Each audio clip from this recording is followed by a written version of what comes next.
Hello and welcome to BlytheRay Business News. For this edition, I'm joined by Mark Child of Condor Gold.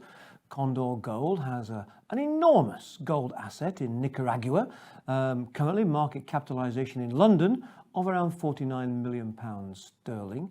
The company is listed in London on the AIM market, but also in Toronto on the TSX market.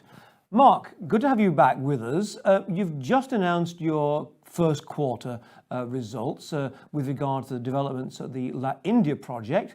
Quick update, please, to the viewers on what's happening at the project and what, very importantly, is the construction ready status at La India.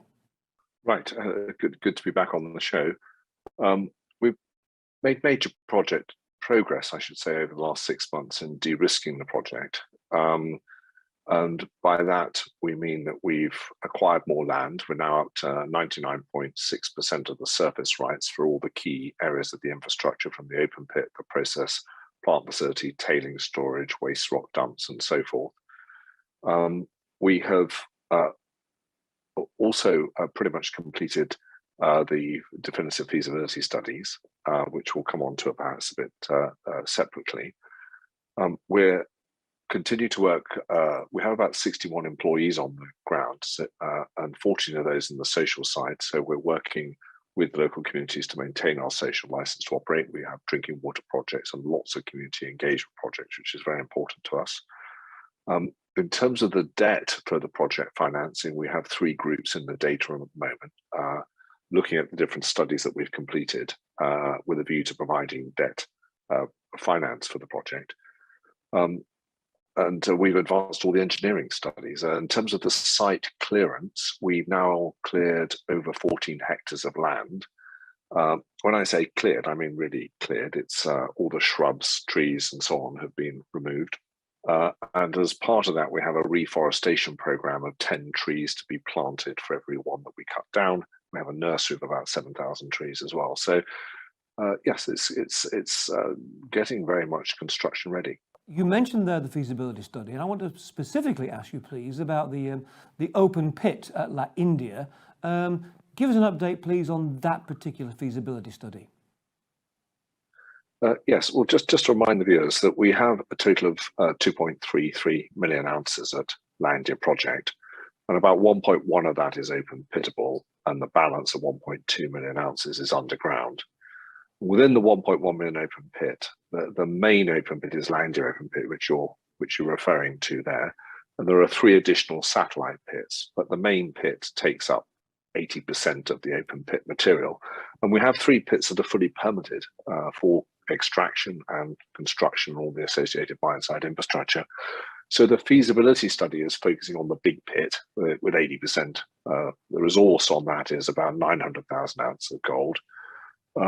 And we spent over the last 18 months at least $10 million actually on all the technical studies. And just to give an idea of the cost of this, the tailing storage facility these days, the dams for the tailing storage facilities and so on, those are now drawings issued for construction pretty much. And that's $1 million study. And the government needs to see those because everyone's concerned, quite rightly, that the tailings are designed appropriately with the dam failures that you've seen in Brazil. We've also completed geotechnical drilling of 2,800 meters, hydrological drilling of 5 different water holes for dewatering of the pit. We've done the site-wide water balance, the metallurgy's done. So all these are the studies, I would say, on the ground. We also last year put infill drilling on that pit of 3,500 meters. Has had some great results on that. So we're now at the stage of almost report writing back in from the consultants. This is led by SRK in Cardiff and their Denver office, and the tailing storage facilities on my group in Denver. And the processing plant design, that's all laid out and 50% engineered now. So we know everything's going within the nearest meter. And we've got all the drawings and foundation drawings for everything from warehouses to gold rooms to plant to jaw crusher, explosive magazines. So we have all those drawings ready. It's about 50% engineered. So major progress. Now, I understand you're also analysing more data for an updated mineral resource estimate for India. I mean, how's that shaping up, and what impact will the outputs from that have on the mine plan, which you previously outlined in the earlier preliminary feasibility study? Yes.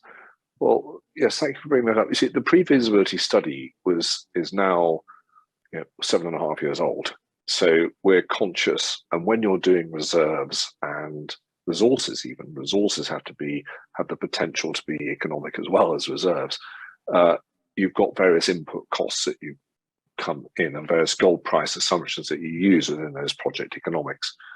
So since we last did a major resource update, gold price has changed.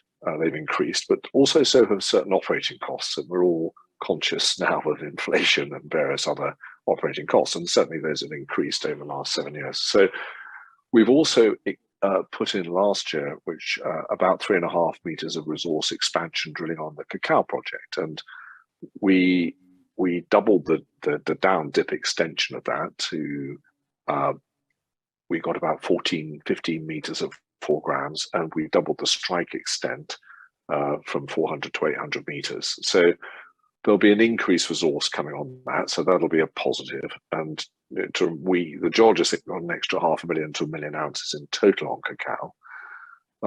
But otherwise, the resource gets updated in terms of the geological model for new weathering models, new lithological models, different types of rock.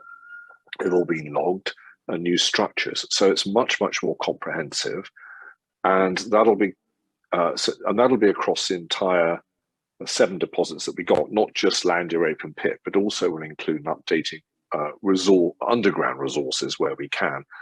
But broadly speaking, the total number of ounces of about 2.33 million-ish, around that's not expected to change materially. We get a few losses with infill drilling and a few increases elsewhere. But there'll be about a 1%. What I've seen internally at the moment, there's about a 1% difference.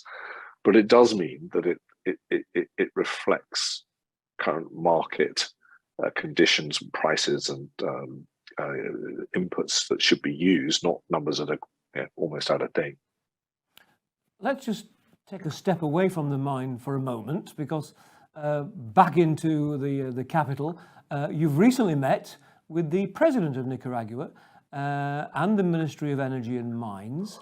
A key part of the job for a chief executive of any mining organization, we understand that, but tell us a little bit more about what you gained from the meetings, how important their support is for India, and on the flip side of that, what does your project mean for the country?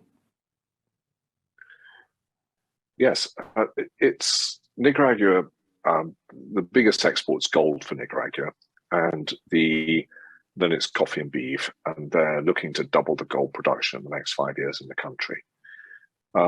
It's not very often as a mining CEO you actually get to meet a head of state on a one-on-one that was normally billed as a 30-minute meeting, and it was an hour and a half. So, and in this political apparatus that they have there, it's very important that you have a blessing from your key stakeholder, which is basically the government. Without a government, and people often forget this, you don't get permits to construct and operate the mine. So they're a key part that we've targeted and engaged, and showing them that we're doing this the right way. And of course, we talk about the benefits of the mine to the community, to the country, the foreign direct investment. And we'll be spending $70 million per annum US in operating costs in the country, with the moving of the rock and the power costs and everything else that goes on. So it's very important. We can then show photos of meetings of the president and the minister to the local mayors, to local communities. And bear in mind, this is the poorest country in South America, and they do look very. The president's very respected, and what he says is terribly important for people to be good actors with us as well. So that's a key meeting and a major de-risk. And we often get comments on Nicaragua, or what about the politics? People are unsure about that. But what I would say is I think that Nicaragua, from a mining perspective, can you operate there? Could you build a mine there? Have you got a convertible currency? Are the government encouraging you to build the mine? Are they sorting problems out for you? They're doing all that. It's probably one of the most mining-friendly jurisdictions in Latin America. So very important meetings. What's it mean for the country? Well, the total gold production is about 370,000 ounces of gold in Nicaragua, and this mine can increase that by 25 to 30%. So it's a big boost to their biggest export, and of course, with a foreign direct investment coming in, so all that helps the economy and so on. Okay, thank you for that. Finally, before we let you go, what can we expect in the next quarter? Just give us some headlines to look out for in terms of news flow coming out of Condor Gold. Well, we'll hope that there'll be some drill results. So some of that geotechnical drilling, which we only finished in December last year, we originally through the main pit, it was originally sent off to the labs for geotechnical reasons, so rock strength and mass and faults and so forth. And after that work was done, we've sampled it for the gold assays, and so we'll be putting out some additional drill results, which will be positive. The resource update we've discussed, we would like to have that come out over the next next month to quarter to be coming out. In terms of the feasibility study, we're doing our best there to get it out as soon as possible. We need to make sure it's accurate. We have additional MET results to do, some geotech review, and the CapEx that we're reviewing on that. So we're almost there. But some of this is dependent on external consultants and lab results. So I'm cautious on putting definitive dates on it. Project financing, we're looking to advance. So we've got 3 people in the data, and we hope to have more people looking at the project. Acknowledging that debt finance is a 4 to 6 month process, but we would like to be in a position, certainly this year, where we say we've got the debt finance in place. We had a meeting yesterday with a BlytheRay, Bank for Central American Economic Integration. It's like a World Bank for that part of the world, the Regional Development Bank, and they're interested in providing debt to the project. So it's a question of further de-risk and getting it construction ready. Well, you must come back and keep us updated. Thanks for joining us today, Mark. That was Mark Child of Condor Gold, as I said, listed in London on the AIM market and in Canada on the TSX market. And that's it from BlytheRay News for this edition. Thank you for watching.